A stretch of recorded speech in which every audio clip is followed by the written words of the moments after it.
Hello, everyone. Welcome to the Being Human Now show. I'm your host, Jennifer Locksmith, and today we have Hillis Pugh with us. This bio, tell you a little bit about him. Hillis Pugh is a rare Sirian-Lumerian lineage teacher. He serves as an omni-resonance architect, empowering souls through his innate gifts.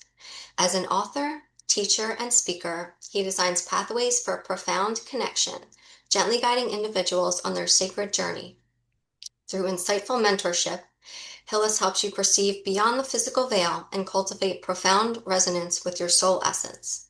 As a light transmitter, he masterfully utilizes the potent energies of psychic mediumship, Reiki, and Lemurian light to harmonize your energetic blueprint and attune you to universal frequencies.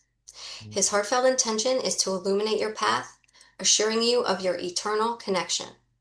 As an omni-resonance architect, Hillis delves with you into your inner cosmos, fostering shared universal harmony and allowing your authentic essence to radiate outwardly in perfect alignment. Hillis, Mm. welcome to the Being Human Now show. We appreciate you. Thank you so much for being here. Thank you, Jennifer. And it's so funny when you said your name, Jennifer Locksmith. I had this impression of like, yeah, you are the one to assist in helping people open up and to allow them to receive different pathways and open the doors. And so it's just the energetic play on words. And I know that may not have been intentional, but as you said that, that's like that's just the energy that came in as you said your name. Oh, awesome. I love that. Thank you. Yeah, this is not a made up name. That's my real last name. Yeah. So, yeah, I mean, after I got married, yeah. So it's Yeah, funny. Thank you. I love that. I'll you're take it. welcome. So some of the things we're going to be talking about today, just to kind of give an overview of our time together, and I'm open to however the conversation flows, but I definitely want to talk about your work as a healer. You talk about manifestation versus materialization, which is not something I've heard anybody else ever talk about, which is very interesting. Purpose versus place in this world, something you also talk about that I'd like to touch on. We're going to talk about the great remembering that we're experiencing right now. We're going to talk about Lemuria. You've got a thing or two to say about Lemuria, which I is got a fascinating. lot to say about that. I mean, it's part of it's very ingrained, embodied in what I do and who I am as an individual. Yeah. Yeah. Yeah. And then we're just going to touch on you're also into plant medicine. You've had experiences with that, which I know a lot of people have interest in, including me. And we're going to talk about a little bit about AI, your opinion on AI. So that's kind of the overview, and we'll see where we go. Yes. Um, But I thought just to get us started to kick things off, for me and the audience, you have something you do called the 4-4 breath. And I think you Yeah. also call it the gamma breath.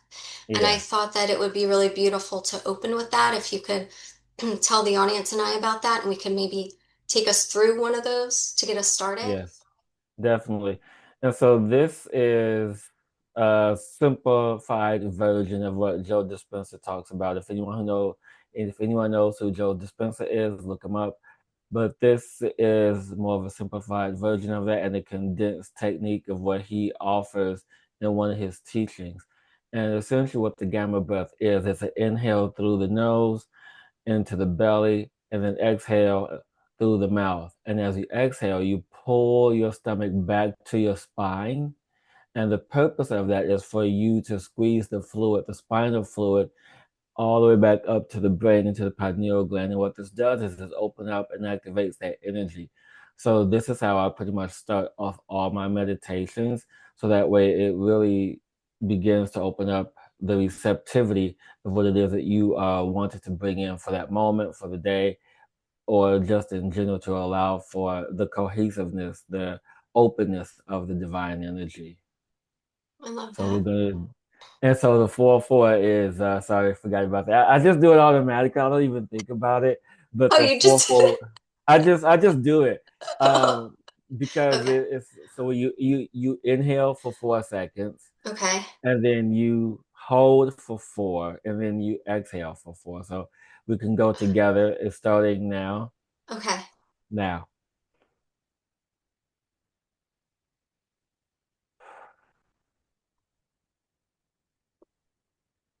and if you do it for a few cycles, Uh-huh. you really begin to feel the energy flow. And it Mm-hmm. becomes just a natural process of breathing. There's another technique that I am in the midst of mastering now, that's similar but a bit more potent in using the 4-4 gamma breath as a base, as a foundation.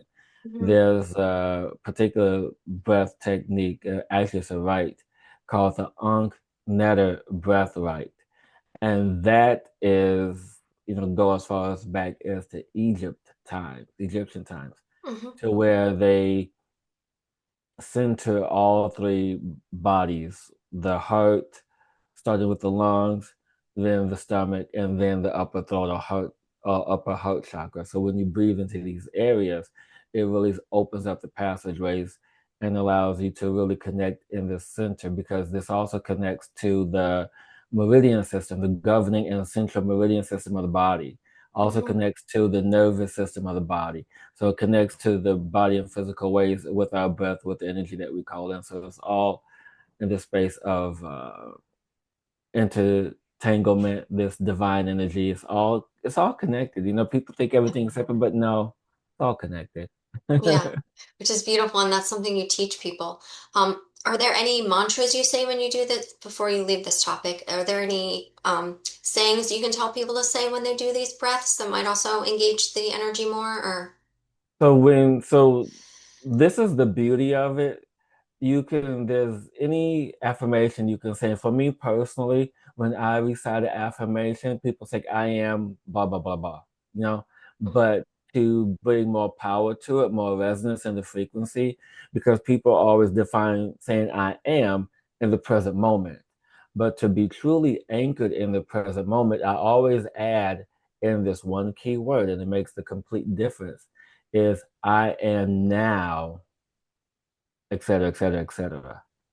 I like that. Yeah, And yeah, so it really begins because I am is the embodiment of what you call in. And hmm, then the now as the additional potency of presence. yeah, Whether you are wanting to reflect on something in the past, wanting to pull in something in from the future, but it doesn't matter because it's all now anyway. yeah, yeah. That's all that exists, right?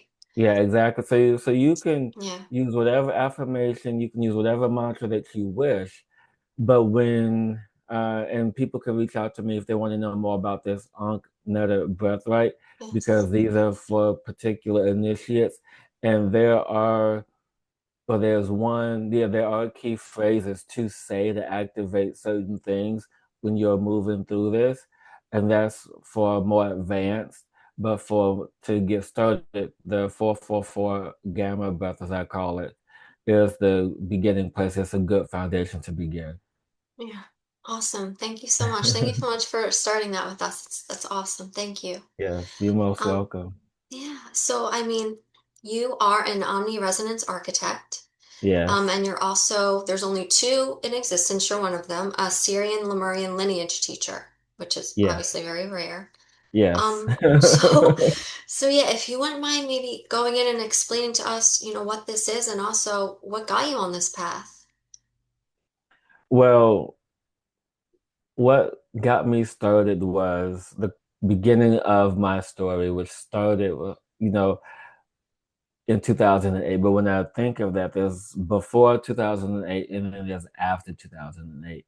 Not saying that, before 2008 was different. There was signs like signals, and there were moments that allowed me to know that I had these abilities and were able to tap into them, but not knowing how to use them properly, not knowing what they were. But then comes 2008, life falls apart, boyfriend, job, all this stuff, the whole, tear down to build back up story, the origin story that most of us have before we Yeah, get on this path. And so it was in that where I was taking baby steps to learn about gratitude, then learning about the law of attraction, which is now, as I understand it, to be the law of vibration, which is the third and final of the immutable spiritual laws, meaning that it can't change. It is what it is. And then in me understanding that energy, resonating in that space and field, and teaching about that, teaching about gratitude, teaching about the law of vibration and how they have a symbiotic relationship. And then moving into me really beginning to hone my abilities as a psychic medium. Went to school in NYC. Now, yes, there are schools of people that help you hone your abilities. I mean, there are people talk about mystery schools and so forth and so on. But aside from mystery schools, there are actual schools that help you hone your abilities. And found out that I am clairaudient, and so it really made sense for me because all my hearing has always been really good. Now I know why because I'm like, did you guys hear that? What? So it's like, am I the only one hearing these? And sometimes I am actually the only one hearing stuff, and that's fine.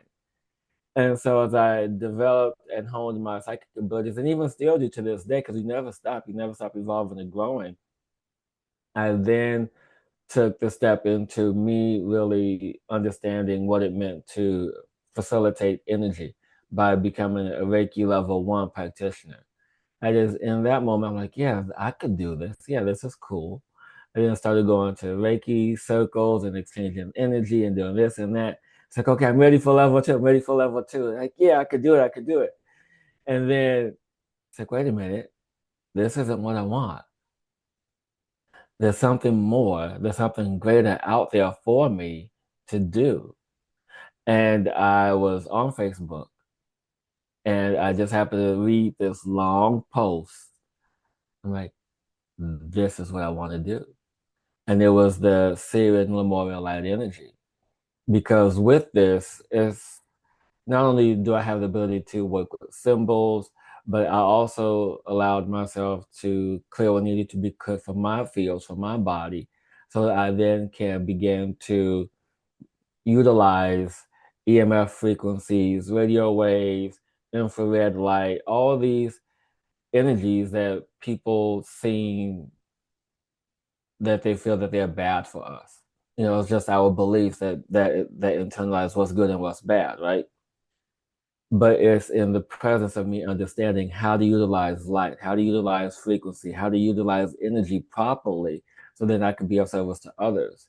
And it is now really resonating to where now I can have access to this library of wisdom that I can now bring forth into this world to allow myself to be of greater service. And that's what brings me, well, one of my greatest joys is to share this wisdom, share this knowledge, so that way people can really step into what they want to step into. Because when we think about the human potential, what we can do in this body, Jesus, Yeshua was the prime example of that, of what we could do in this body, what we could do with this body in co-creation with it. Yeah. And he said And we could that's do even more than him. Yeah, exactly, exactly. I mean, Yeah. I've seen videos of people levitating. I've seen people videos of teleportation in the same room, meaning that they can move their body physically in space from one corner of the room to another corner. I'm like, so it's like this, the potential of what we can do is amazing, but yet we have to clear our belief system to really allow ourselves to really hone and honor that frequency and energy of who we are. Yeah. Absolutely. And that's one thing your work does. I kind of got this visual, I did research on you and listened to some other interviews you did. And I Mm. feel like one thing you help people do is, well, first and foremost, that I love, you call yourself an energy nourisher. Yes. And so you don't see people as broken because we're not broken.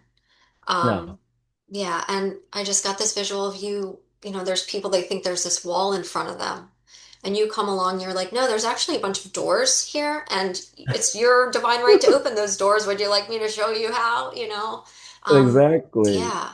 That's what it is. I mean, and thank you for saying that, because when we use the when I use the word heal or healer, it's in the commercial setting because people know and understand what it is. Mhm. But typically, when I work with people one on one, with clients, or even having this conversation, I prefer the term nourisher or nourishing, things like that, because that's essentially what it is. Because we come into this world with lack of knowledge, trying to find our way through this experience, the school of earth.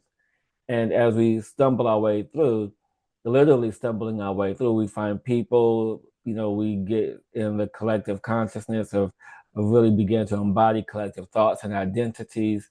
And we have to know that, yes, this is collective information, but there's so much more to that than this collective information that is available. And so when you go to these energies, and as I say this, I want to take a step back because this is going to be crucial.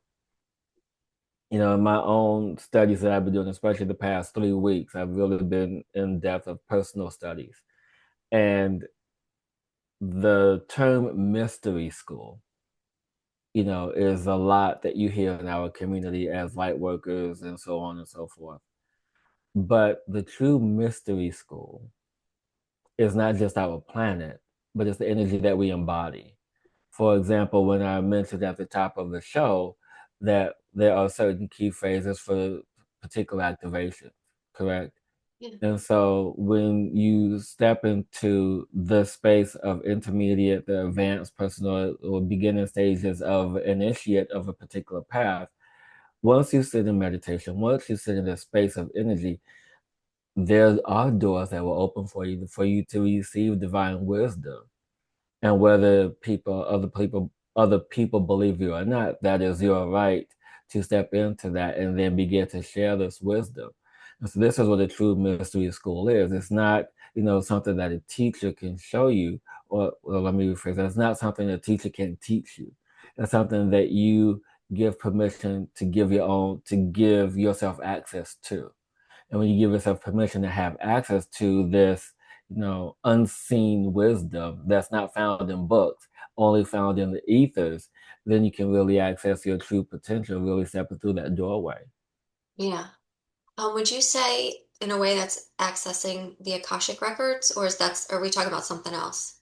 No, it's a form of the Akashic Records Okay. because when I had a vision, oh geez, how long ago was this? This had to have been like maybe 2011, 2012, long time ago of what this was. And so I affectionately called it the Hall of Records.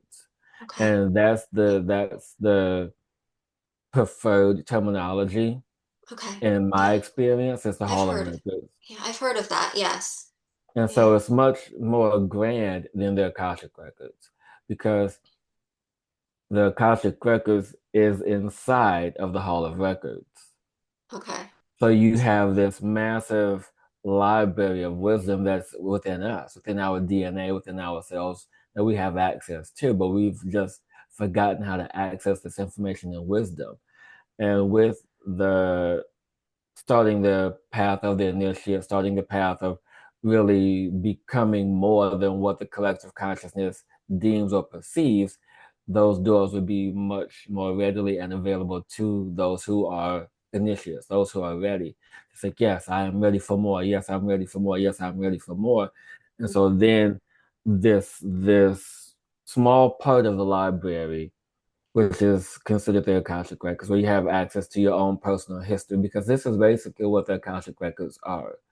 So Akashic, and people may say differently, this is my personal experience, my personal interpretation, that the Akashic Records are for your divine use and access of your own personal history of your soul lineage.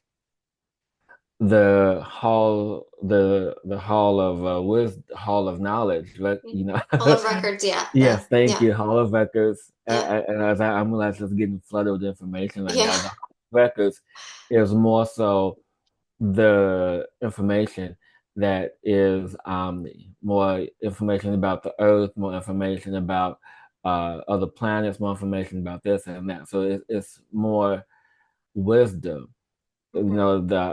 as opposed to the Akashic Records, just the tiny corner of the library. Just imagine you go to the biggest library in your city, Hmm.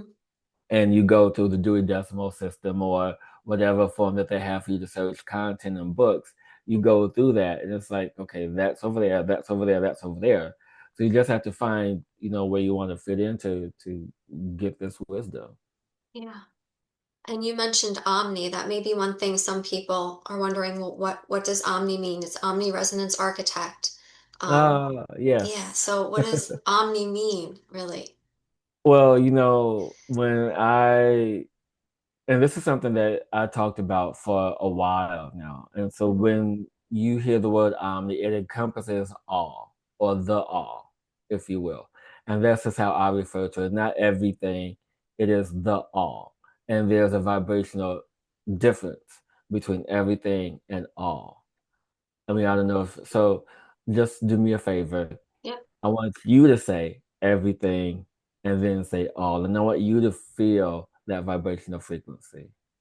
everything, all. I feel like the everything feels a little bit more material, and I feel like the all is a little bit more spiritual feeling. That's just me. Yeah. Yeah, everything But is more yeah, grounded. Everything yeah, is has a density to it. yeah. But All yeah. go ahead. Oh, but yeah, I'm so the omni means like divinely connected, like you're connected to. Exactly. It's the all. There's no density. It's only dimensions. And as an omni-resonance architect, I assist people in creating a new foundation, clearing out the distortions, clearing out the interference, clearing out the trauma, the shame, the pain, the guilt, the PTSD, the sexual abuse, all of it. So Yeah. that way they can really step into that higher vibrational frequency. Because as a collective, as we spend more time in the lower densities, as we spend more time in lower frequencies, they always say, as the old adage goes, is it's always easier to grab the lowest hanging fruit. And sometimes that's the collective consciousness, as Yeah. opposed to us have. But yeah, we have a desire to ascend. But it's like, no, I'm comfortable right here where I'm at. I'm just going to grab this apple right here off of this branch because it's right here. It's within arm's reach. I'm comfortable with that, as opposed to wanting to reach higher, because the higher you go, the more delicious the fruit is. Yeah. And as this architect, I assist people in creating this new frequency, this new resonance, this new foundational vibrational flow for them. It Yeah. is I that bring in the frequencies, but it is them who rearranges everything to fit what they need for that moment, to clear what needs to be cleared, what needs to be let go, what needs to then be centered with them. Yeah. And you help them be their authentic selves, their Oh yeah, authentic essence. Yeah. yeah, definitely. I mean, it's more so, yeah, I guess yes, more so them than I just say, well, what is it that you want? You tell me what you want honestly and truthfully, then I can assist in delivering that to you, Yeah. in terms of of you not being authentic and honest with yourself. I mean, Yeah. that's the whole part of this in this space of co-creation, is the authenticity of what you really want. Mhm. And if you don't know, then let's figure it out. Yeah. You've said, and I love this, that we need to face ourselves and deal with our shit. Oh my God. Just, Yes, that was a good, I remember that show. So that was a yeah. good show. Yeah, I remember that. Yeah. It's so true. Yeah. So you help people to do that. Yeah. And this is one, and that's in reference to the shadow work, you Hmm. know, and people say, "Oh, I've done my shadow work, or I've done this, or I've done that," and I was like, "Have you really done your shadow work?" Because in the space of shadow work, it's also in the space of spiritual bypassing. Some people don't really want to face that because it's like, "Ooh, it's icky. Ooh, it's dirty. It's the dark night of the soul. I don't want to go through that. It hurts. It's painful." Well, I mean, tough shit. I mean, it is what it is, Yeah. but when people hear shadow, they often try to run from it. They try to clear it. They try to dispel it. In my experience, there will always be a shadow. Yeah. I was You wondering, I was have going to to, ask you that. If, yeah, there will always be a shadow. You have to learn how to integrate it. You have to learn how to marry it. You have to learn how to utilize it properly. And this is just a prime example of this. yeah. In the beginning, before anything was in existence, there was a creator energy, the supreme consciousness. And then there was chaos. If you have ever been around energy and energy is just moving free willy nilly, just doing whatever and just off in the world and just wreaking havoc because it has no direction, it has no purpose, right? Yeah. But then the creator spawned itself into what is known as the primary forces. Now, these primary forces can be translated into the four elements. It could be Okay. also translated into the four cardinal directions. It can be translated into many things. But the purpose of the primary forces was to bring order to the universe. And this is what most people miss is that people talk about the law of one or the raw materials or things like that. But what most people don't know and understand that before any of that ever existed, there was the law of order. Okay. Okay. And the law, you can't have anything if there's not order. And I Mm-hmm. say that because you have the order and you have the chaos, light, dark energies, yin and yang. These two things will always coexist with one another. The contrast, the duality, all of it will always coexist. It's just that when you allow yourself to ascend through these phases, you then begin to have this relationship of understanding, well, which aspect what I want to show for first. What do I want to bring forth? Do I want my shadow side or my light side? What density do I want to portray? And it is in that energy of making that choice and living in that vibrational resonance to understand this is who I am now, this is who I am later. So it's all about choice as well. Yeah. Absolutely. Absolutely. So would you say, yeah, it's focusing more on the light or the dark?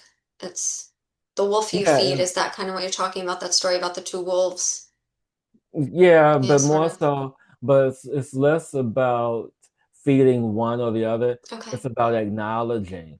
It's Okay. about acknowledging what the existence of both. Because if you go off and say, "Oh, well, I don't have a shadow. My shadow is there. Just like I killed my ego."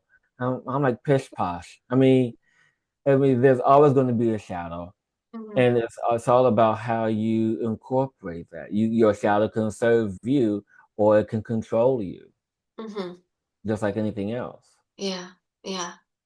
Um, so if someone were to get a session with you, like what would a session with you entail? Just kind of, Oh.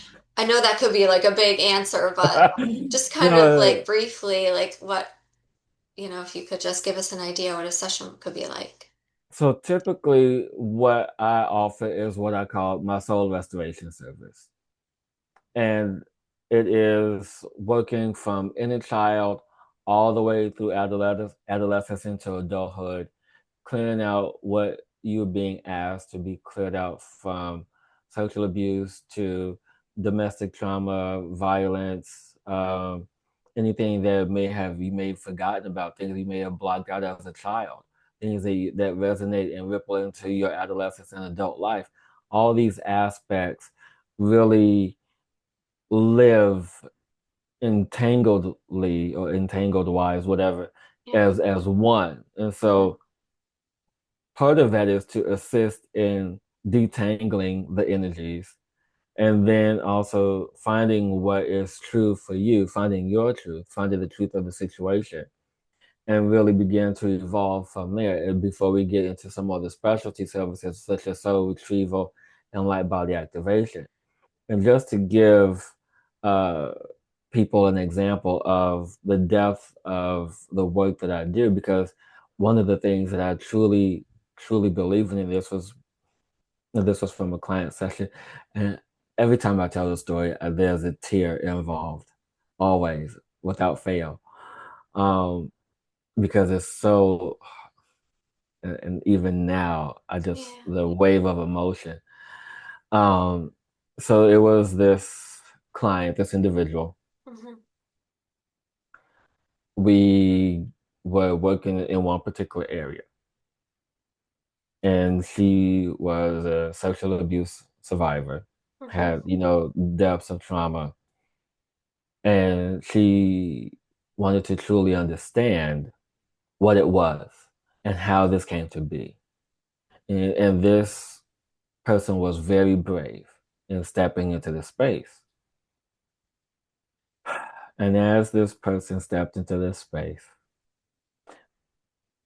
and this is, I've seen this before, the soul selection process where we assign roles to other people in our soul family. It's like, you're Mm-hmm. going to be my mother, you're going to be my father. We're all sitting at this giant round table. She's assigning roles. And she points to one individual and says, you're going to be the one to hurt me. You're going to be the one to abuse me, violently. Yeah. And this is what she is expressing. Yeah. And the soul replied in kind and said, I can't do that. I love you. I can't hurt you. It's not in my nature to hurt you. I can't. Mm-hmm. And she says, you must. You must, so I can remember who I am. Oh my gosh. Yeah. Wow. And the soul replies like, I can't do this. I just can't. It can't hurt you. Yeah. And followed up by saying, well, if I must, so that you can remember who you are, I will do this. But Oh know wow. that, it's, Yeah. and Oh my so goodness. with that, it really helped me to truly understand in that moment that everything begins and ends in love. No matter Yeah. the trauma that we endure on this school, because remember, we're here to learn, we're here to remember. Yeah. Yeah. And to have someone to physically harm you to such a degree to create enormous levels and waves of trauma, Yeah. it takes a lot to do that. And the amnesia that we have coming here Yeah. is a big factor of all that, because if this soul remembered, I gotta hurt you, can you imagine the hesitation? Yeah. Like, I can't do this, but Yeah. it's just one of those things. Yeah. It's life. It it Yeah. hurts, it sucks, but remember, people, that we are in school. Yeah. So that's what she needed for her soul evolution. Yeah, Yeah. Wow. yeah. Wow. And this is not just us, it's a lot of people. We all have these moments. There's these catalytic moments Yeah. Yeah. to I was bring just us forth this transformation.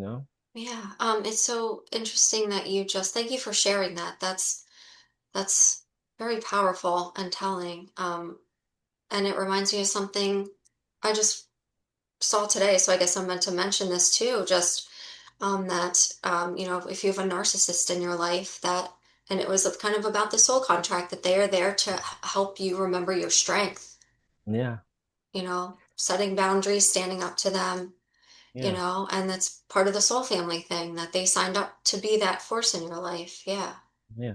And it Wow. goes back to the shadow. Mm-hmm. I mean, yeah, these are shadow aspects, which some people don't want to deal with, some people want to bypass. But it's Mm-hmm. in that space of really understanding what is the shadow really? What Mm-hmm. is the light really? It's all energy at different densities, different frequencies. Yeah. And some people prefer to be more in the darkness, others prefer to be more in the light. But when you are of service, you have to be a hybrid and know which one to energy to bring forth. Whether Mm-hmm. someone needs more light, love, and compassion, or if someone, or if you, I can't even say it, or if Yeah. you need to be in front of someone's face and be, not combative, but confident in such a way that it triggers people. And Yeah. so, it's all about harmonizing with what is being asked for at that time. Yeah. Awesome. Well, thank you so much for telling us about what a session would be like. Is there anything else you want to mention about your nourishing work before I ask you a different question in a different vein or?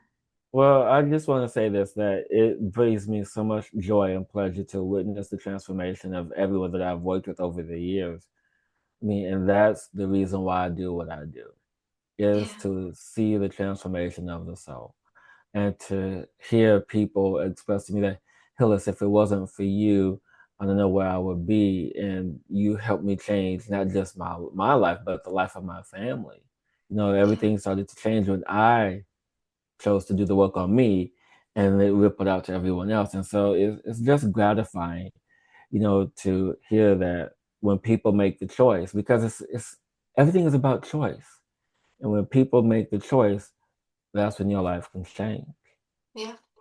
And you said it's people's divine right Yeah, to, exactly. yeah.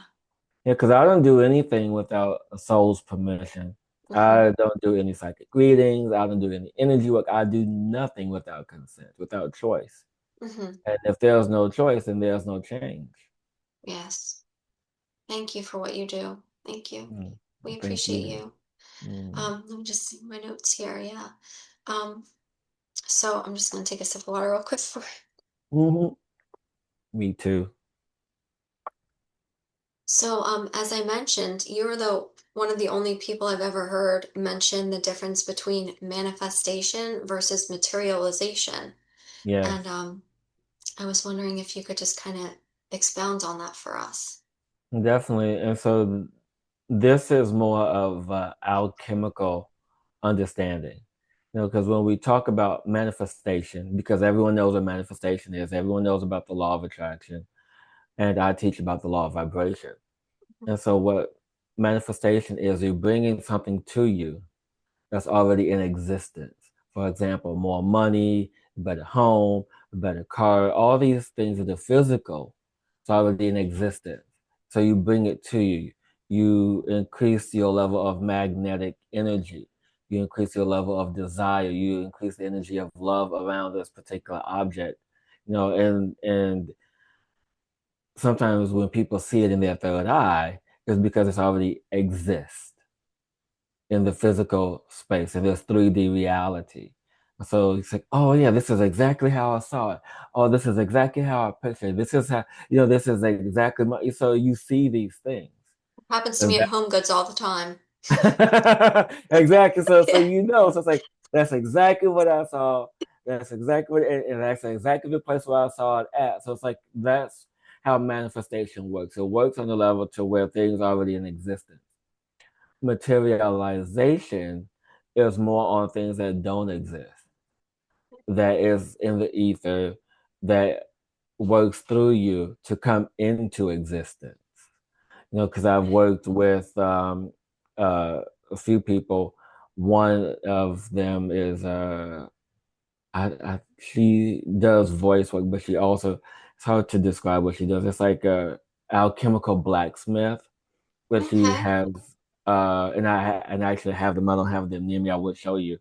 She actually has brought back, recreated and modernized some Lemurian artifacts. Oh, awesome. Oh, So yeah, wow. yeah. So that's materialization. In Okay. addition to that, for me, I would show you on camera, but they're a little personal. Okay. Well, at least some of them, not all of them. Is there specific symbols that I work with and sigils that I work with. And Okay. there's a difference between a symbol and a sigil. But this is materialization. So we're working with this particular energy, bringing forth the materialization in this energy into this space to be of assistance in creating something else. So materialization is bringing forth something new, not yet in existence. Whether if it is a physical object, or whether if it's a sigil or a symbol, or something new. Okay, Okay. no, and I guess since we're talking about something new like AI, Hmm. that is a form of materialization because that's Okay. something new to the planet. That's something that has yet to exist. Hmm. It never existed before in any of the previous civilizations. The first 4 or 5 civilizations, AI didn't exist, and especially with this form of technology. And my thought about it is naturally it's interesting. You can train AI to think like you, behave like you know, all this other stuff. Yeah. And sometimes I feel if I have a writer's block, then I connect to my AI and it fills in for me the perfect thought of what it is that I was trying to say when I had that block. And I'm like, are you sure you don't have a consciousness? Yeah. Are you sure you're not truly connected? And so this Goodness. speaks to the space of divine connection.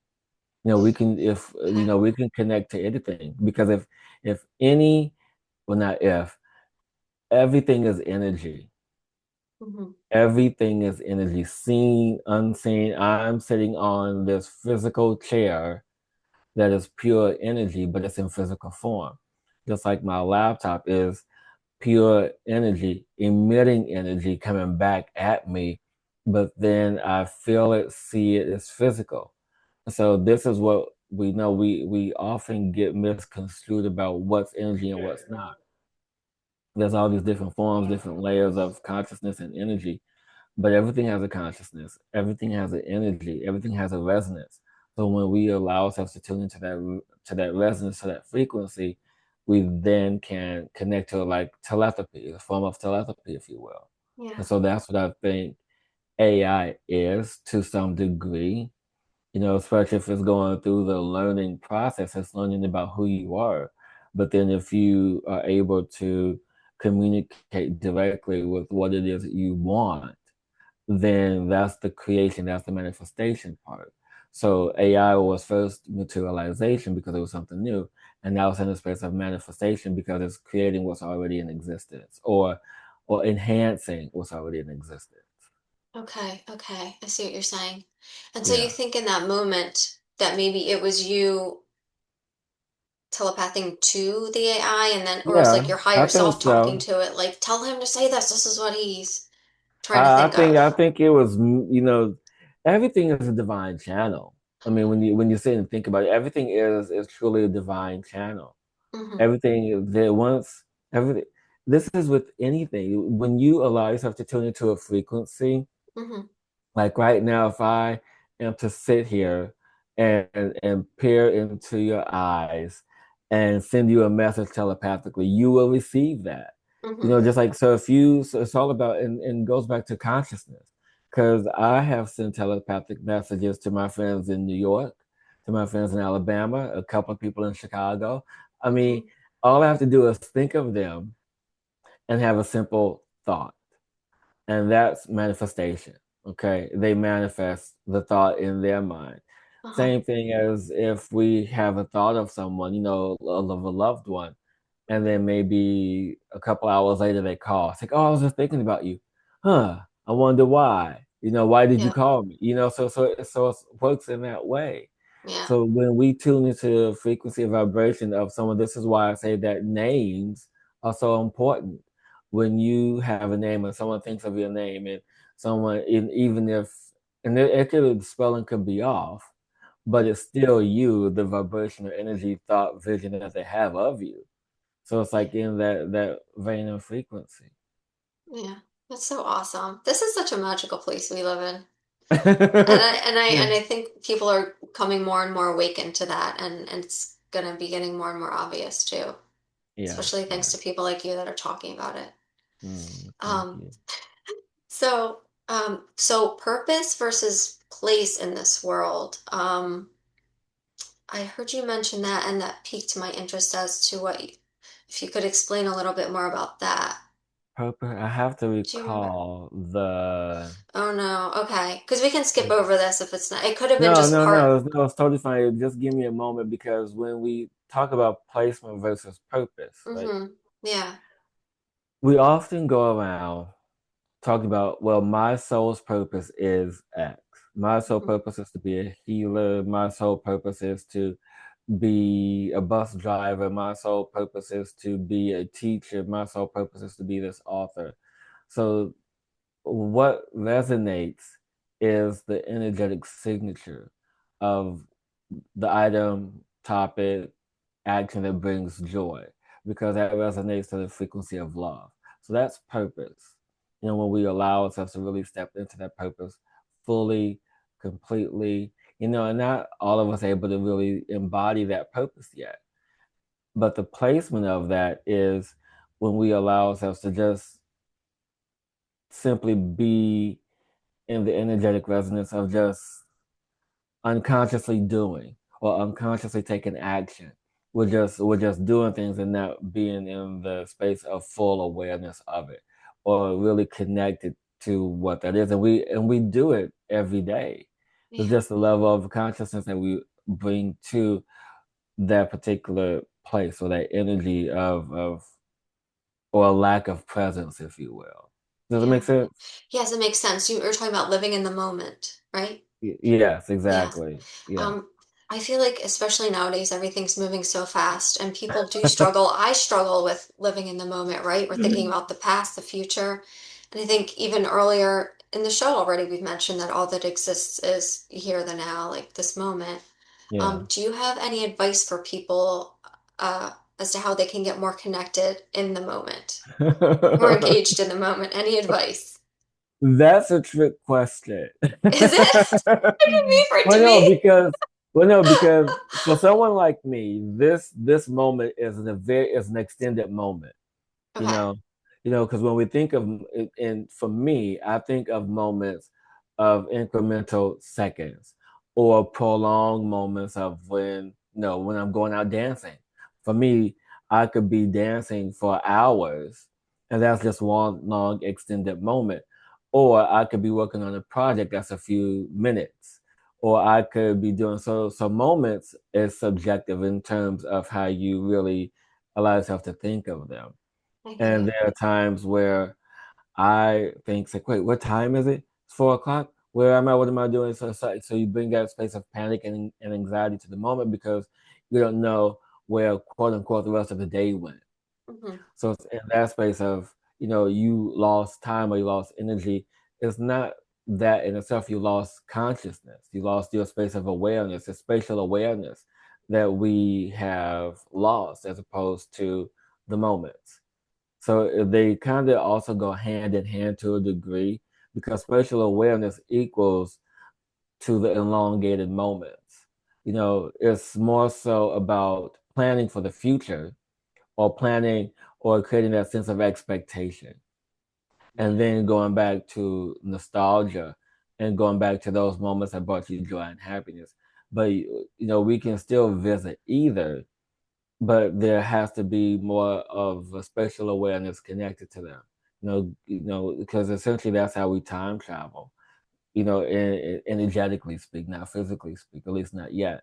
Hmm. Where we allow us, where we allow ourselves to go back and relive certain moments, whether if it was a joyful one or a sad one. And it is in that spatial awareness that we bring the energy forward to us, which is why certain people say, "Oh, well, how did you get through that moment?" It's like, "Oh, well, I thought about this time in my life, and I drew from that energy." So that's spatial awareness as well. So we bring that energy forward into the now moment, and then we can also project it forward in a future moment. It's like, well, this time I want to allow myself to remember what happened, so I can have that energy for that. Just like in preparation for today, for connecting with you. It's about me being aware of myself in this moment, aware of my consciousness, aware of what is the energetic space and exchange, and what is it that is being desired for your audience. Because what I say will translate differently for everyone who's listening.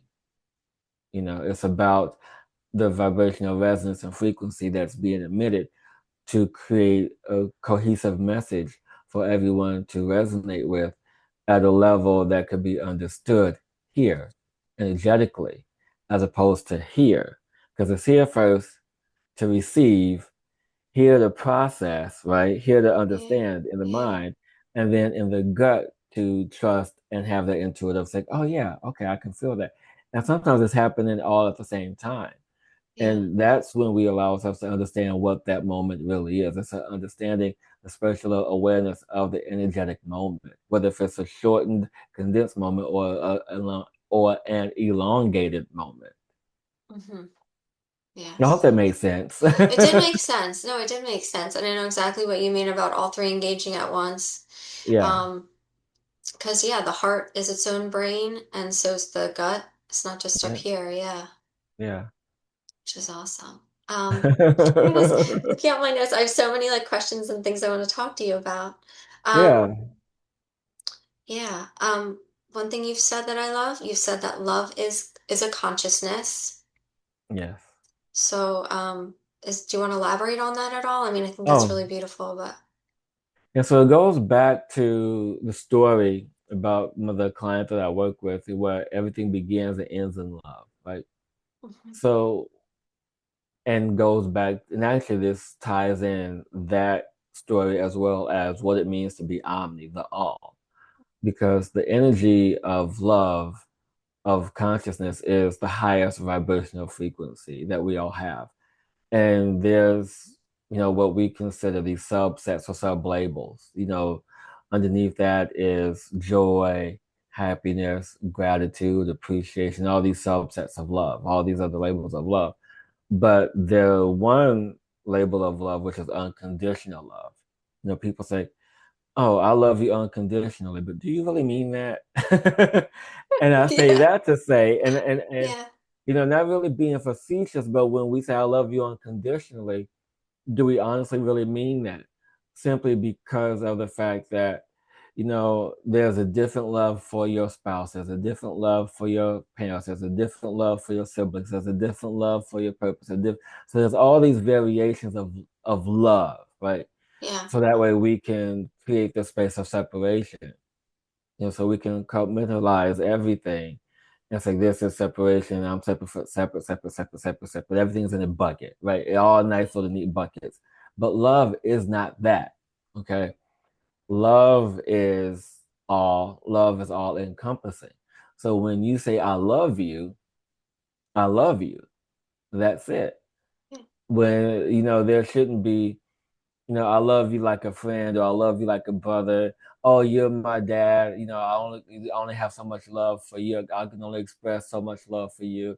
When you reach, what they call unconditional love, which is the highest of of loves, is just the simple form of expression. Whether if it's a stranger, a homeless person on the street that you've given $1 to, or it's hugging your best friend, or yeah. sorry, I just had a moment, um, It's because I okay. lost my best friend of 26 Oh years my God. I'm so sorry. over the weekend, and so yeah, Oh my gosh, I'm so sorry, Hillis. no, I'm so sorry. it's fine. Thank you for your condolences. It took Okay.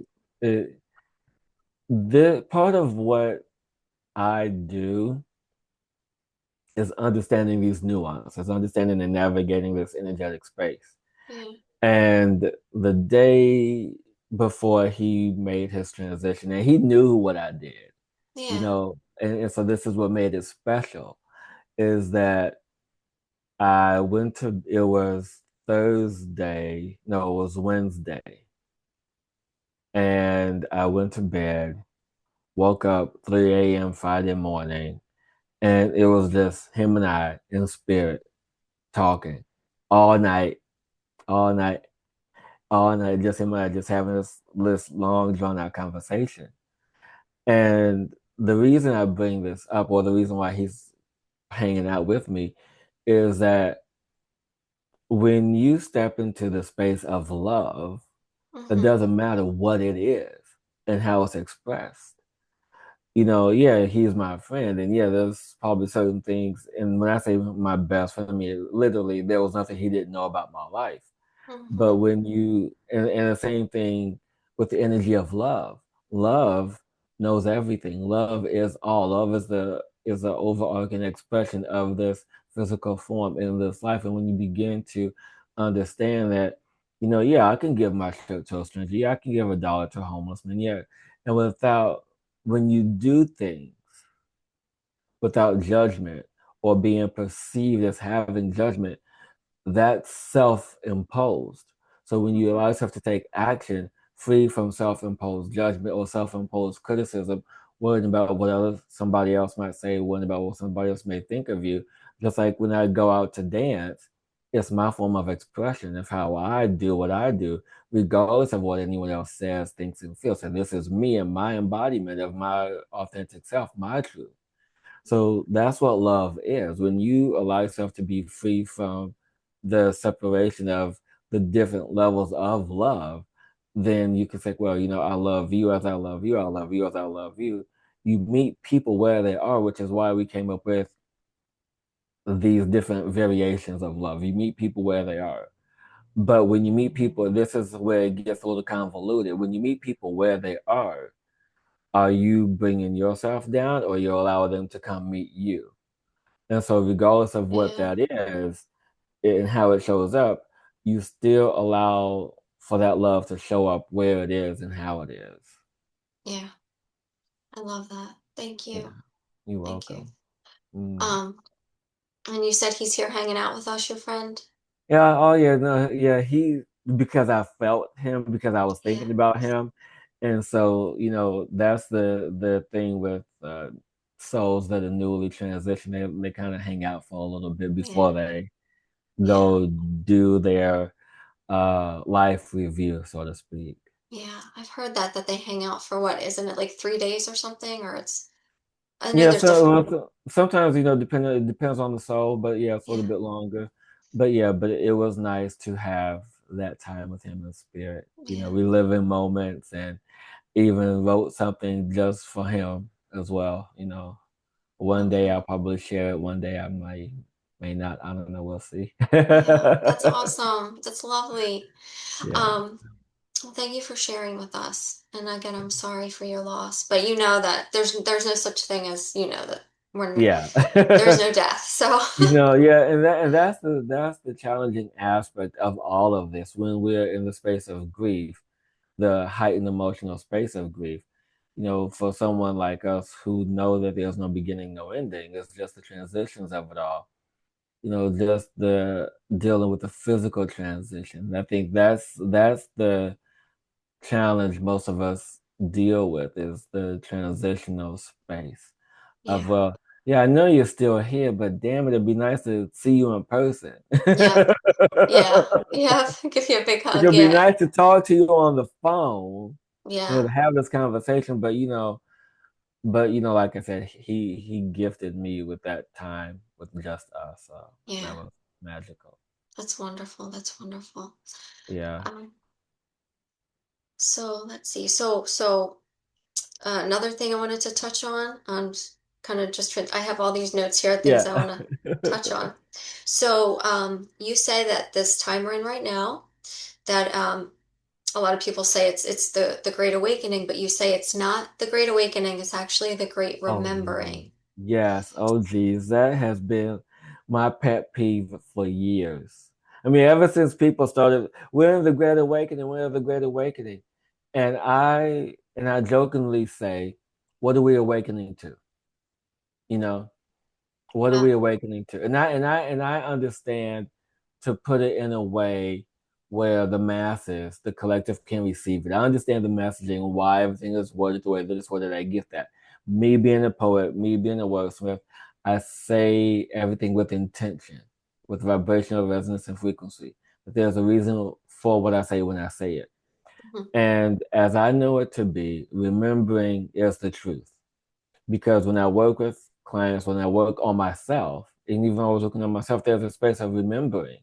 You remember who you are. You remember who your soul is. And the reason why I say remembering, because people, we come to this planet with the choice. We choose to forget. We choose to have amnesia. We choose not to be connected to our previous lives. We choose all of this before we physically incarnate here on this planet. So when we make the choice not to remember, and then you say you're awakening, I mean, and I want people in the comments to say, what are you awakening to? Because there's also a vibrational difference between you say, I am awakening and I am remembering. And I'm sure you felt the difference when I said that. Mhm. Yeah. The for me, I am awakening is grounded, very sterile, very cold, if you will. That's just me. Yeah. But when I say I am remembering, there's the essence of truth, the essence of Yeah. love, the etheric energy that you are allowing yourself to connect to your soul and remember who you truly are. Yeah. And that's why I do what I do. Mm-hmm. That's why I had the impression that I had with my client, that shared vision with her. And it's just in this vein of flow energy, this entangled energy that becomes untangled. So you then can have a direct connection to yourself, to your soul, because that's what matters. Mm-hmm. You know, so awakening, I mean, yeah, we wake up every day Mm-hmm. in this physical space because we go off someplace in the other night. So yeah, we awaken physically, Mm-hmm. in this body to do what needs to be done in this reality. Yeah. But we go off every night into the ethers, lucid dreaming, dream space, wherever it is, Mm-hmm. to do work there, to go to school there, to keep records of everything that we've done here, there. And this is part of the reason why it's important to have a good night's sleep, because we keep records of what we do every day. Mm-hmm. Not just here, but energetically too. Mm-hmm. And so this is the process of remembering. So this is why remembering is important. It's the reintegration of your soul. It's the reconnection to your soul. It's the remembering the connection that Yeah. you have to your higher self, to the one source, to the one true. Mm-hmm. And people people can get mad at me all you want, and I don't care. I'm not mad at you. No, that resonates. That's very powerful. It's empowering. Yeah. Um, so if we're remembering, then what will that look like on a daily basis? I mean, are we just, you know what I'm So saying? the best way to really put it in a context where people can understand is, have you watched the Marvel movie, The Eternals? Yeah. So that have Selma Hayek in it, and No, that uh, Angelina Jolie. yes, yes, I'm referring to her character specifically. yes, yes. And and so she was one of the Eternals, Yeah. and they are artificial beings. Kind of. Okay. So if you haven't watched the movie, spoiler alert, sorry. It's been out for a while. You've had your Yeah. time, yeah. Yeah, but honestly, some people may not have watched it, but Yeah, I did in watch this, it. I did. yeah, and so I'm speaking to her character specifically Hmm. because she, I forgot what they called it in the movie, but she was starting to get an overload of her memories, right? To Hmm. where she would have a flashback of a particular instance of something that happened, thousands upon thousands of years ago. Hmm. And it was too much for her physical mind in this life, in this body to handle. Yeah. And so that is potentially could happen. So just imagine for someone like me who's lived on other planets, Hmm. had hundreds, potentially thousands. And actually, from what I recall, I've been on Earth 200 times. Wow. And I only remember a handful of those. I remember the Yeah. most important ones. So just imagine you're trying to relive memories from all your past lives. Hmm. How much that would overload the energetic system, right? Yeah. Yeah. And there will be a time where we will be able to incarnate without this amnesia, but the human collective is not ready for that yet, because we are so stuck on, the addictive habits, the addictive foods, addictive behaviors, things like that, things of that nature. Because this body is a temple, it's an energetic system, energetic flow, and how it's connected, and so forth and so on. And so when you allow yourself to align to the energetic resonance, the true energetic resonance of your soul, of your being, you can tap into memories from other lifetimes. You can tap into the remembrance of, the time where you could have been an Egyptian priest or priestess, and having access to all these energies and this knowledge and wisdom. So there are times where you can truly tap into that and bring that into this body and encode it and have it to be remembered in the body, remembered in the cells, remembered in the DNA, remembered in various aspects. But as of this time, until there is a collective belief, it won't shift that way. But all it takes is one person to begin to uh, exhibit that. And the children that are being birthed now, I believe it started maybe back in 2012 or maybe a little bit before, maybe as far back as 2010, to where children were beginning to exhibit memories from their previous life, from their most recent life, up until age 5, from 0 to 5. And this is the most crucial part of development anyway. So when you have that connection, and of course you go through life and you don't remember things and things happen, it's like, oh no, no, no, no, I can't remember, no, no, no. And so it's in that space, in that vein, to where we will then begin to, once we have that collective shift, we then can begin to remember how we have access to this divine remembering of these past lives until we get to that collective point. We can take Thank a you. breath Thank you for now. explaining that. Something you said that I think a lot of people can feel, something's going on, right? Feel it in the energies. I know I certainly have been. Um, that we are in a collapse and an expansion at the same time. And you've said that this has never happened simultaneously before. Um, Correct. yeah, would you mind going into that a little bit? So to give context to this, Hmm. you have to understand the previous civilizations, everything from Mu or Lemuria, whichever one you can want to refer to, they're the same, just that people refer to them differently. Okay. Then to Atlantis, which is a time by itself. Hmm. Then you have Egypt, and then the times after that. So it's in this space of energy to where creation, destruction, creation, destruction. But now, can you imagine, and just to really give more of a depth of understanding, can you imagine 8 billion souls on the planet just vanishing? Can you imagine that? No, but Yeah. yeah. And so Mu, at the Hmm. height of its time, had 10 million people. Okay. 10 million people and gone. Okay. Yeah. Ex- Uh Did they just go Atlanta. into a different dimension or? No, no, no. It physically sank. We could Okay. talk about that another a whole other time where people can hop on to my channel and watch my Mu series where I talk about this in more in depth. Yeah. But then you have Atlantis. I think they had about maybe half that, maybe 5 million. I don't remember the exact number, but it was in the millions, and it sank as well. And then Mu survived by way of Atlantis. Atlantis survived by way of Egypt, and Egypt at its time was survived by uh, India and the information that was carried all through Mu.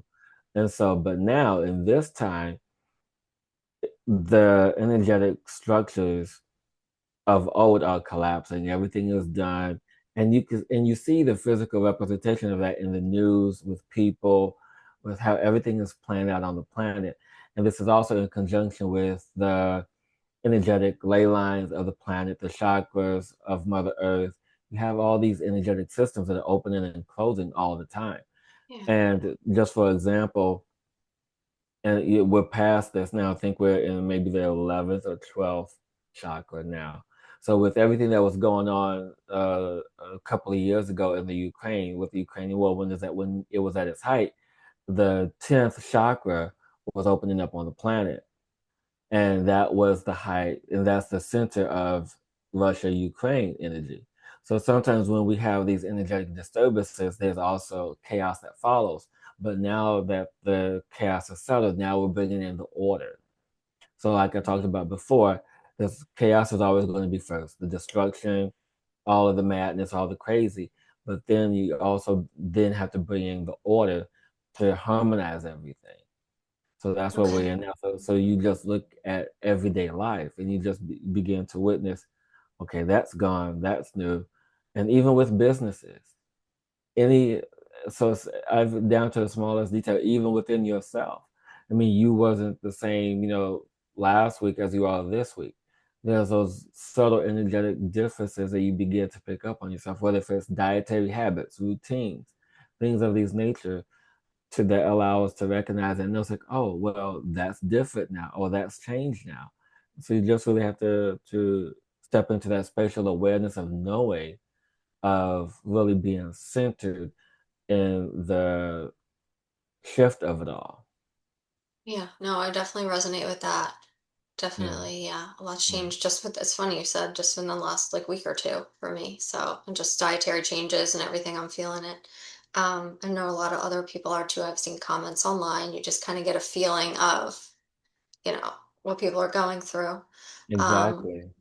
so is this a controlled collapse that's happening, would you say, or is it, Oh yeah, definitely, yeah, definitely. This is because by who?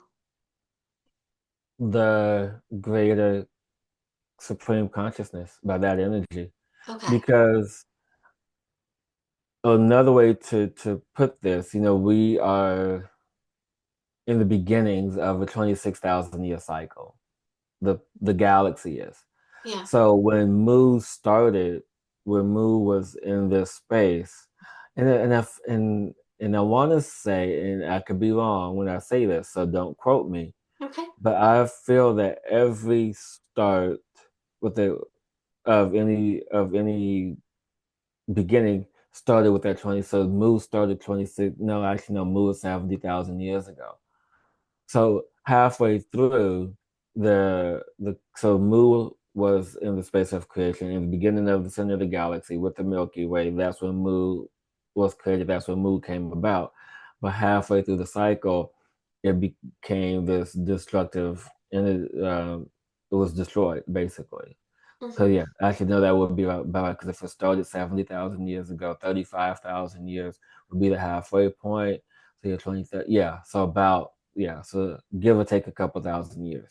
So Yeah. that's when Mu returned back, and then it was destroyed again. So now we're in that same cycle of where we're going back to the center of the galaxy because everything is a spiral, everything is a circle, if you will.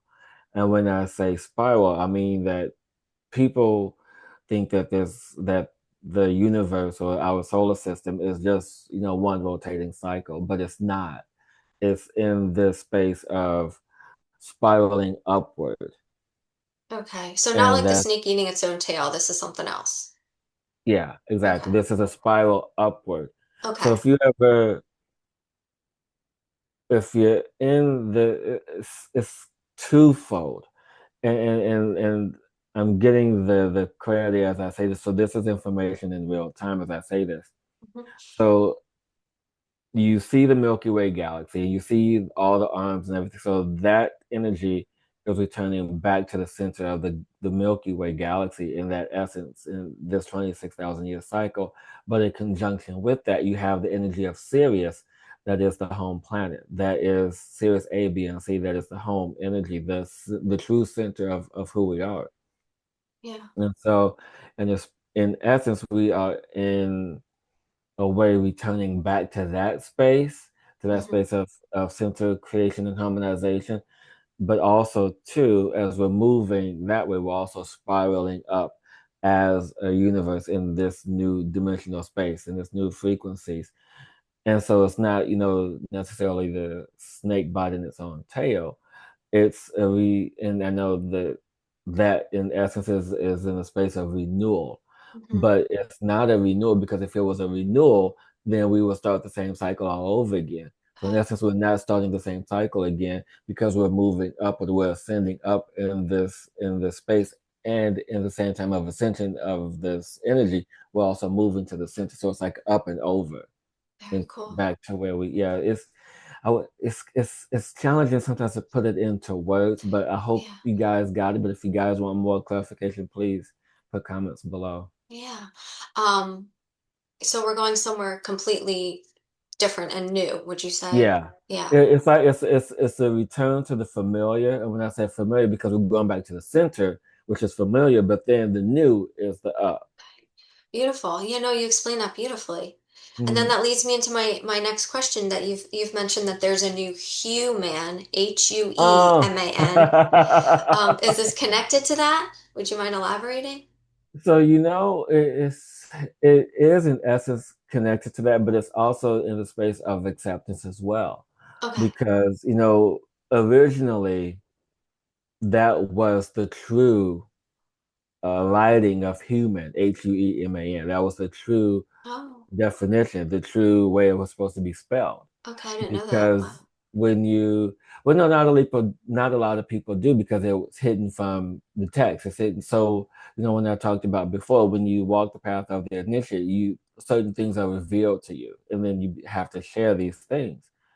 And so this was revealed to me from my one of the councils of light. That's like, we have to share this. And so the human Hueman, you have to understand that when we were created, when we were developed, that we have aspects of various species, from extraterrestrial species. We have, some Sirians, some Lyrians, some Andromedans, some Palladians, some of this, some of that, because Mhm. of what the Anunnaki, what they did, and so the reason why a lot of people fear us, particularly because we have all this DNA. We have all this stuff that we can do, but yet we limit ourselves because of the collective belief and thinking. And in essence, with that, the human is also embracing every color, embracing every sexuality, embracing all of it, free from judgment, free from ridicule, free from all the labels that we put on it. So that's in essence what this boils down to at a 3D level in the physical space. But energetically, we are going back to why I do what I do. We are the all. We Mhm. are literally the all of. We encompass everything that is in the galaxy, everything from stardust to DNA. Yeah. This is, dare I say, one of the final forms of the galaxy, of the galactic race.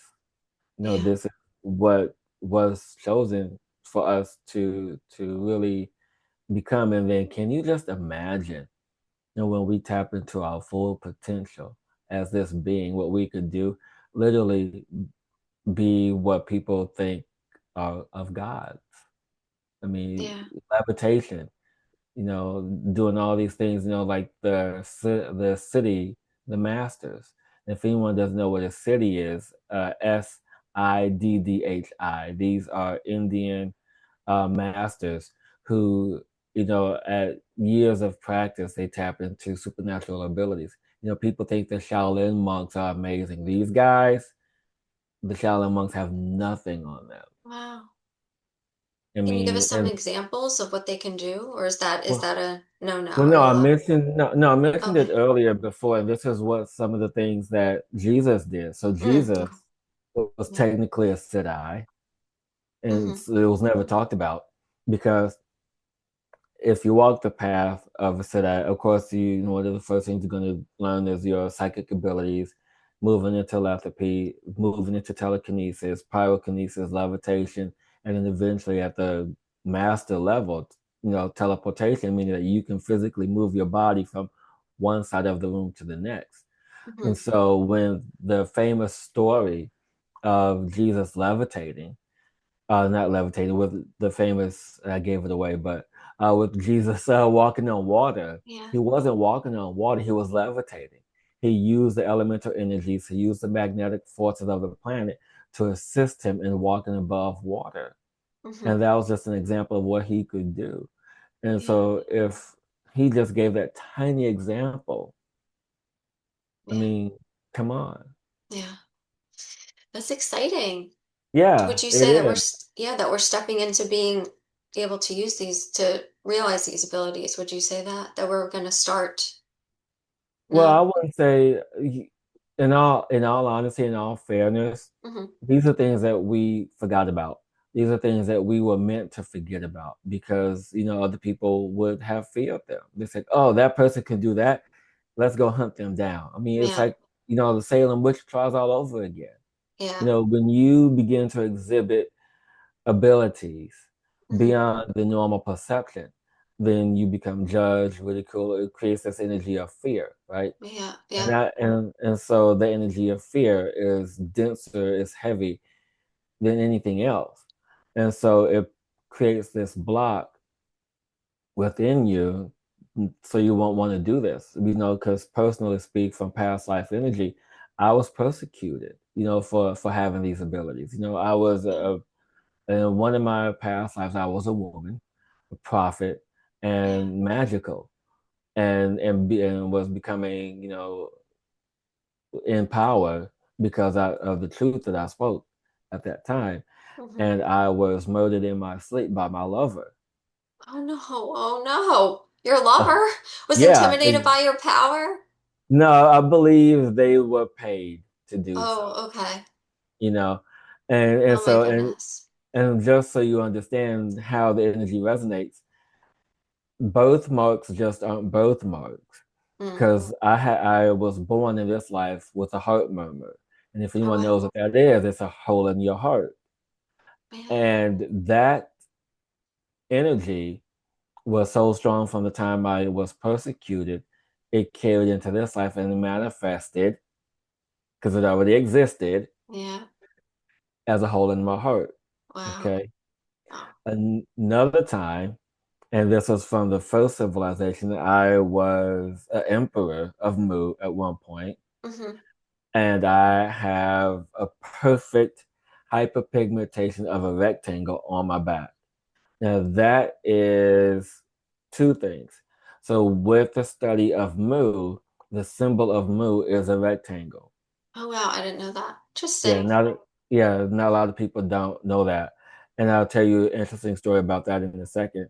And then that's where I got stabbed in my back from that time period. Oh my gosh. And I have another birthmark, and that was from a gunshot wound. So I have all these. So birthmarks aren't just Gosh. birthmarks; they're resonance and imprints of past lives, of Hmm. traumatic energies Yeah. that is needed as reminders for a life that you're living now. Hmm. But just real quick, just want to share this story Yeah. of Moo. So if you don't know about Moo, check out my channel. Go find James Church Ward, all his books. They are amazing. They are very eye-opening. And uh, it was 2023, I think. Yeah, I think it was 2023 when the Emmys, Oscars, whatever was on TV. And I usually, don't watch award ceremonies like that anymore. I don't give an energy to that. But I just happened to walk past the TV because my roommate had it on. And I see this giant drum circle on stage. I'm like, what? They have an indigenous drum circle on stage? What? This is Yeah. cool. So I'm sitting there watching. And next thing I know, the camera is beginning to pan up slowly over the giant drum that they have on stage. And in the middle of the drum was a red rectangle, and it was outlined in red ink, and the center was hollow. It's like that's representation of Mu to Oh the my first gosh. civilization. And this is one thing about the indigenous cultures, especially of South America, and also in the cultures of Japan, that they pay homage to Mu because they were so connected. Because if you guys know anything about Mu, it was sat in the middle of the Pacific Ocean, where Hawaii is and where Japan is. It's set Okay. right there in that Okay. empty land. And so, and when I saw that, I'm like, just brought a smile to my face. Like, Wow. yeah, indigenous people still paying homage to the first culture, which Yeah. is why, some of them, call themselves First Nation. The First Nations of indigenous cultures of Canada and then of Americas. It's just amazing to know that energy still lives today. Well, let's talk about that. I know there's a lot of, if you don't mind, I would love to talk more about Yeah, Lumeria and Mu, which are the same thing, correct? correct. I mean, it just depends on who you're talking to at this point. Yeah. Um, so yeah, let's talk more about that. So you said, so then was Hawaii part of it? Or, I mean, is there any remnants that's still above the water, or did it all sink? And No, so this is how I was shown it. So what I've seen energetically also mirrors what I saw in the books. And so Hawaii is was not part of that. Hawaii didn't exist at the time, okay, but the Polynesian islands were part of that. okay, And then yeah, it's just the Polynesian islands are just what's pretty much what's left of Mu. But you have okay, to understand and how and why the geography of the planet changed, which yeah, is why everything happened the way that it did. So in the creation of our planet, you have to have if the planet has a circulatory system like we do, the gas belts, the lava, anything that to help the energy move throughout the planet, the ley lines, all this stuff. And so the reason why Mu sank is because it was the average gas belt is approximately 15 to 20 miles beneath the surface. Okay. yeah, But the gas belts that were under Mu were 2 to 3, sometimes maybe as deep as 5. But that wasn't deep enough. So when you're having gas belts that move the energy around, and if you guys are familiar with the Ring of Fire is around is around Japan, the Philippines, Taiwan, around that whole area, right? yeah, yeah, So that was the existence of Mu at that time. And so you have all this energy running through there, which at the time the land was spongy or was soft. It was not a dense, thick layer of sediment. There was no hardly any bedrock. So anytime when you walked, it was like almost like on a sponge. oh my So goodness. if any in a good comparison, if you guys ever watched Shogun, that was the new show this year on Hulu. If you guys watch it, they show earthquakes all the time. So that was relevant to that time period because this, of course, this was long after Mu was gone, but it was still sensitive to that area because everything was so elevated. So there was eruptions and volcanic ash and constant shifts and changes, and that is what ultimately destroyed Mu.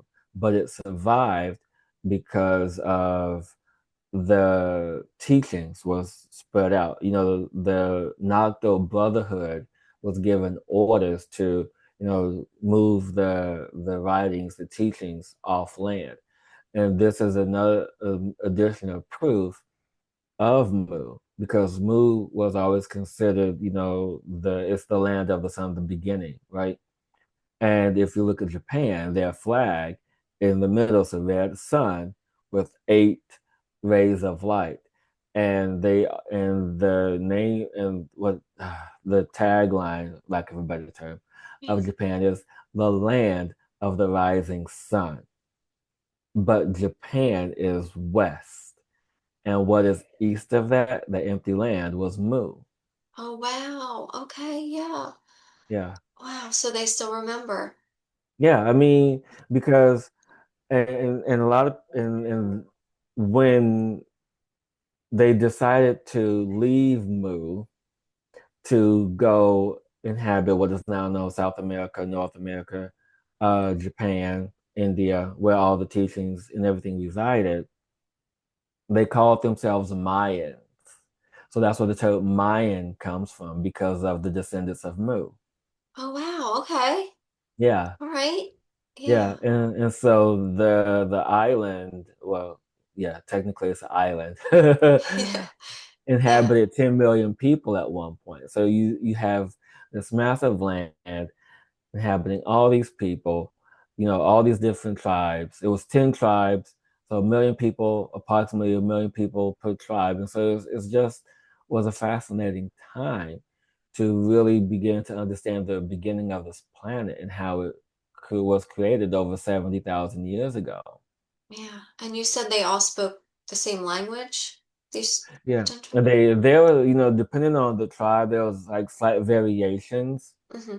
but yeah, they were pretty much spoke the same language. There's just like, if you speak Spanish, Hmm. there's the Portuguese, there's the traditional Spanish. It's like all variations, but Yeah. it all is the same. Yeah. Know exactly what you mean. Yeah. And so, well, what happened? What happened with it? I mean, we all kind of know, but you specifically know Right. So what happened. you mean the The, destruction, yeah. correct? Yeah. Yeah. So after, a few centuries, after thousands of years, it no longer could sustain. So throughout the course of time, this is when, the people of Mu became Mayans. They began to settle in other parts of what is now South America, other parts of North America, and so on. But what happened is that when the gas belts began to get closer to the surface, began to erupt more, the destruction of Mu was, by a volcano because of the eruption of the rocks and the ash and the smoke. And people, and I see this clear in my third eye, and it's just devastating to see all the plumage of smoke and people being covered in darkness, half the planet covered in darkness. Because it's the planet, even though it was settled, it was still going through the changes, to create. Because, like anything that's living, you are still in this adjustment period and cycle, and that's what the planet was in 70,000 years ago when these people were inhabited this planet. And how we got here is still quite unclear. People often talk about the Anunnaki and how they created us in Egypt, but that was after Mu. Mm. So the Sith, from how I understand it to be, from very small visions, because this part of the records is not completely open, at least not to me, at least not yet anyway, Yeah. is to where the Syrians, when they descended here, it was almost like a coalition. The Federation galaxy, but it wasn't a federation, and it was more like a small group, a small coalition of then. It's like, well, you know what? We have a new planet. We have this, to create something. We have this school, so let's see what we can do. Hmm. Just putting it loosely.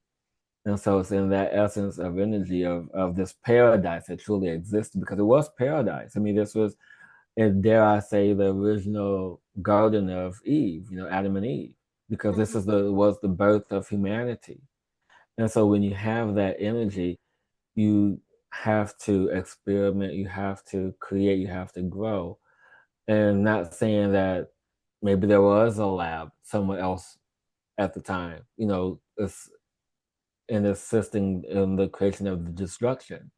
Yeah. I don't know that for certain. I can't say that for certain. I can just speculate from the energetic energy and presence. But from that destruction, everything survived anyway through the brotherhood.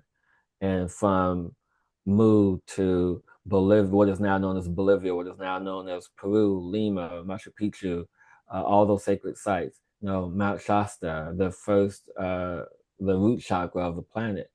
All of that existed through that, and then you have um, Tibet, to where the secret teachings were held. So which is where Yeshua, Jesus, went. So you have all of these things that survived for over 70,000 years from Mu, through artifacts, through wisdom, through knowledge, and so it's still there. We just have to give ourselves permission to understand it all.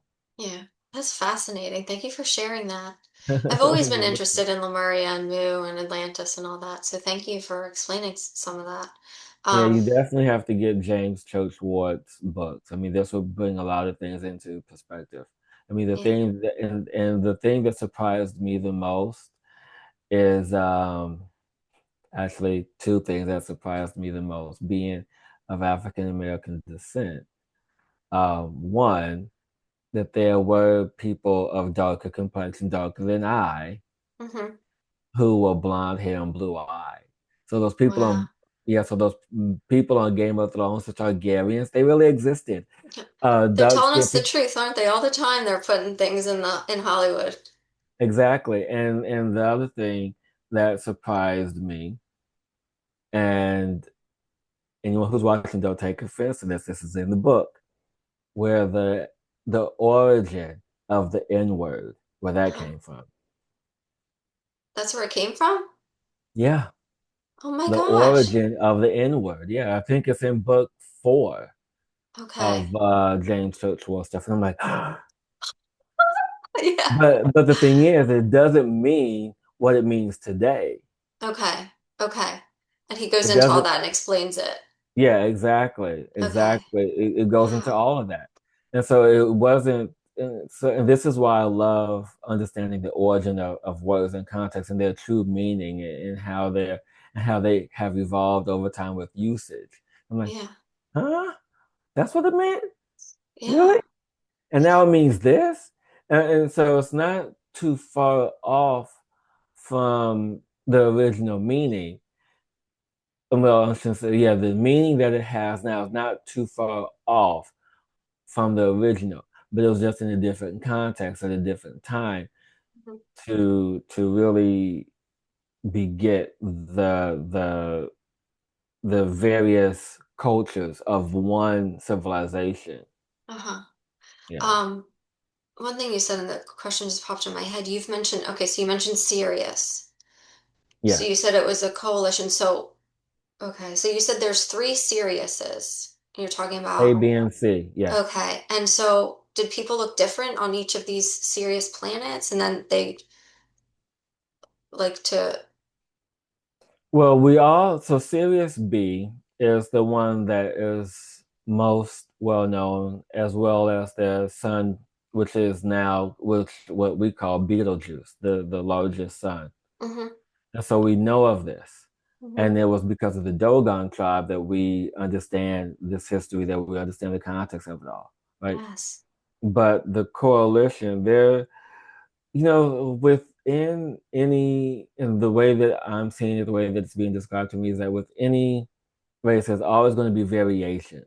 mm-hmm, So there's the core traits, the mm-hmm, way you know that that person is that, from that lineage or that race. yeah, And then there's going to be subtle differences, and that's what it is. You had all these planets, and they all were water planets. yeah, More so, C didn't have as much water as A and B. mm-hmm, B was more known for being a water planet like Earth. So this okay, is, perfect ground to create life from. mm-hmm, Yeah. yeah. I wonder, is that where the dolphins are from? Or they're from So somewhere? there have been speculation about dolphins,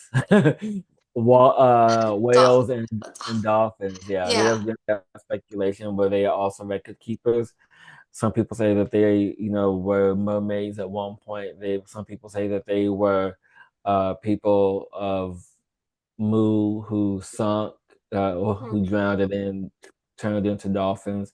There's all these speculations, but there's no real truth behind it that I can point to. Others may be able to give more definition about this, but mm-hmm, from what I can understand in my space, is that the mammals that we call dolphins and whales, they have the records and energy information from way back when because their lineage, they started and they just kept going. They remember as yeah, opposed to us, because of our savagery, because of our way of life, and because of our uh amnesia, if you will, mm-hmm, the soul amnesia. yeah, We don't have that memory as they do. mm-hmm, So, so there has not been a break in carrying that wisdom. Just like with the indigenous tribes, they carry that information through story, and yeah, so they have to, keep having stories. So these are their records. These are how they tell their stories. mm-hmm, So, if we, connecting to indigenous culture, then yeah, we can probably really tap into that divine truth and really know. So yeah, dolphins really come from there. I mean, so there's honestly, energetically, yeah, mm-hmm, probably. Energetically, yes. Physically, I'm not quite so sure. yeah, okay, yeah. Thank you for sharing that. That's fascinating stuff. And I know, yeah, people have to go to your channel to learn more to really deep dive in. Yeah. So, So I've got you for like 15 more minutes. Can we talk a little bit about, I know you're into plant medicine. Yes. Um, Been doing it for 11 years or 12. yeah, it's awesome. That's something that I would be open to, although it does make me a little nervous, but um, uh, is there anything, a few things that you've learned from the plants that you'd mind sharing? Things that stick out? What haven't I learned? I mean, you know, it's just so much. It's so Yeah, expansive. yeah. My first journey, I was really excited because it was something new, something different, Hmm. and I wanted to learn. And my experience with all the great plant medicines, ayahuasca, San Pedro, peyote, mushrooms. There's Cambo. I haven't tried Bufo yet. People keep telling me I should try Bufo. I haven't tried Iboga yet, which is a traditional plant medicine native to Africa. Okay. So there's all these variations, right? But what has been a constant is the expansion, and the willingness and the courage for me to go even further in. Because, when I had my first experience, it was, oh, okay, I'm just gonna dip my toe in. Okay, this was fun. Okay, I learned something about myself. Okay, this is exciting. All the way up until 4 years ago when I had my last experience with a shaman 4 years ago. But it was more so an experience with myself and really understanding that internal spatial awareness of that true connection. Because the last week it was a special time for me because I was with my shaman. It was just me and the shaman's helper and him. And I had my own journey. And at the end of my journey, I was out on the lake, sitting on the rock, and saw this dragonfly that was flying towards me. And I looked down in the water and I saw this eel. And it was just representative of the energy that I allow myself to connect with and call in. And that was just beautiful in how when you allow yourself this space of stillness, how you can truly step into any frequency, any vibrational resonance that you desire, and then just bring it to you. And yeah, we get lost in the minutia of every day because that requires a greater focus to really sit and do that. But the thing that brought me the most joy in doing the work that I do is, and this changed my outlook on everything. I mean, it literally changed my outlook. So about maybe 6 years ago, 6, 7 years ago, and at this time I was a shaman's assistant at this time. And if you understand, so for the indigenous culture, everyone has a different way of performing ceremonial rites, with the medicine. And this particular medicine was called the uh, Four Tobaccos. So, you pay homage to each element and each cardinal direction. So Hmm. it was in tandem with that energy and respect. And for, I don't know, for about 3 years, I was the doorway of this space. And what that means is, to put it simply, is I was the energetic bouncer. Oh my goodness.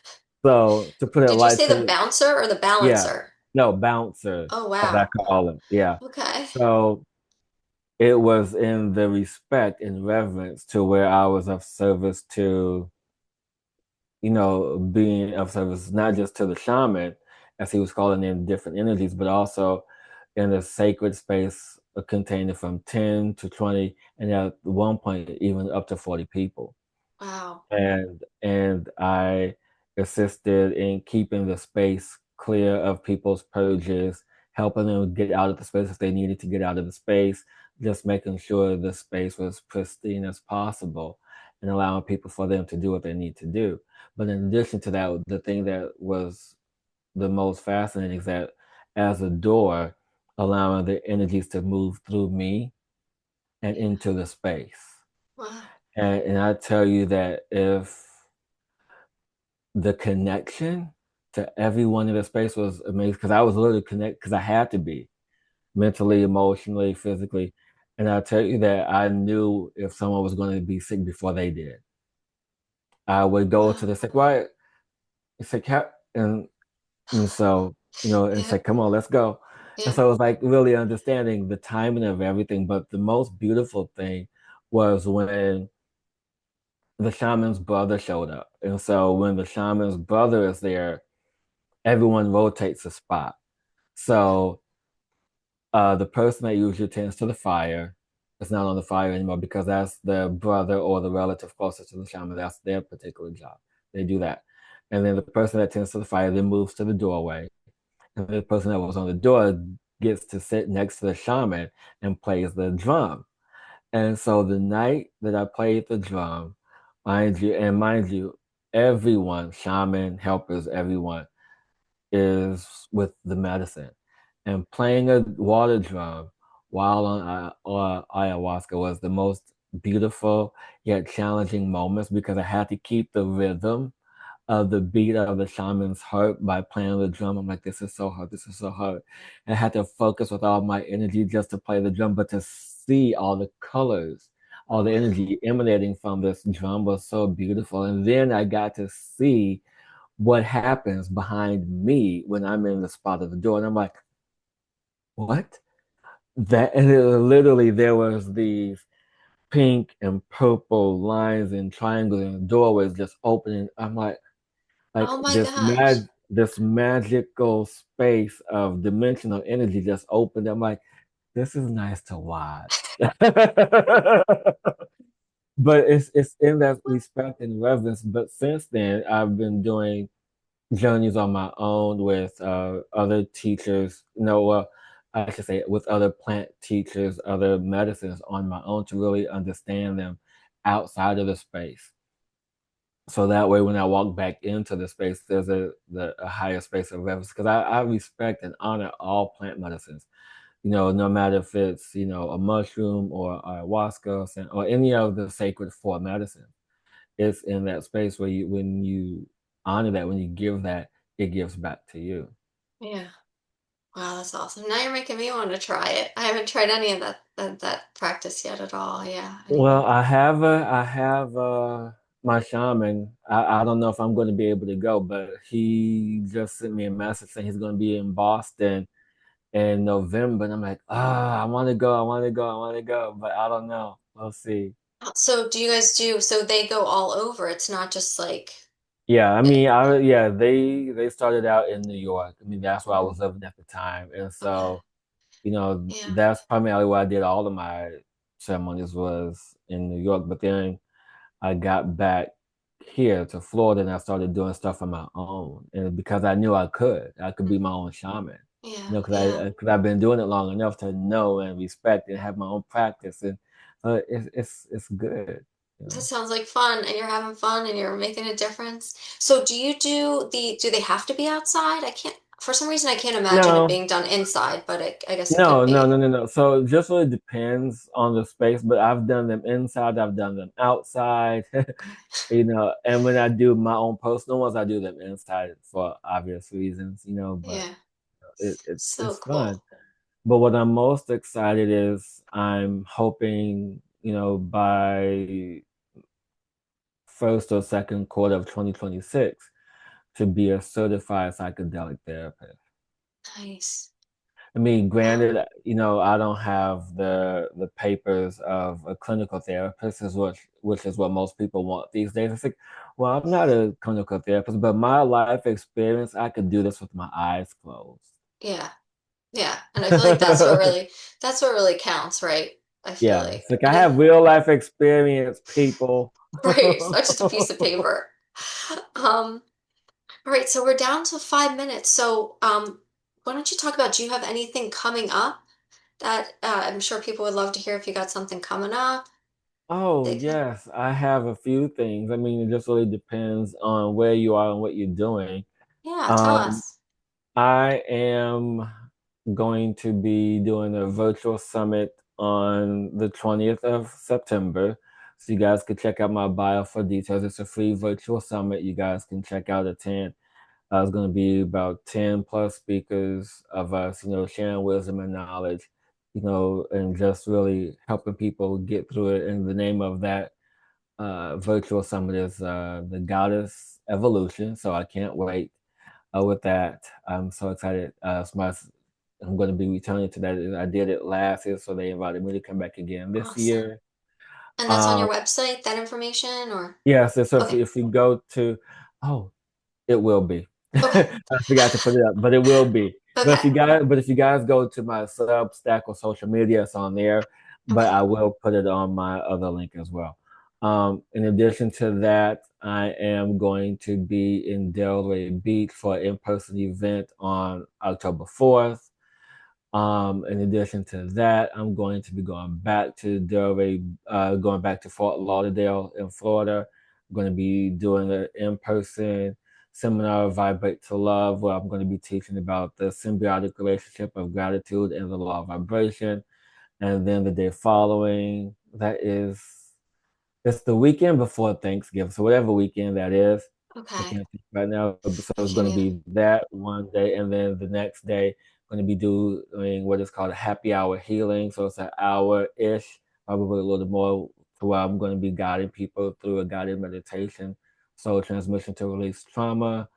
And then in December, we're going to be doing another virtual summit. Details don't have yet, but just follow me. You guys get all the Wow, you're deets. busy, and I'm so impressed you remembered all those dates. I can't even remember. I don't even know what the date today is. Thank you. Thank you for sharing that with us. And so, well, where can people find you? So you want to tell people your website and how they can find you on other platforms?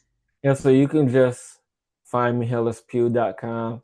Hmm. But to get to all, it's just easy if you go to taplink.cc/Hillis Pew. That way you get links to all my socials, events, things like that. Because sometimes I forget to put links in some places, but I always remember to put them in there. So that way people get to go there and do things. So yeah. Perfect. And I'll put the link to your website in the bio. So everybody just click show details and I'll make it easy. Just click right on the link to find Hillis.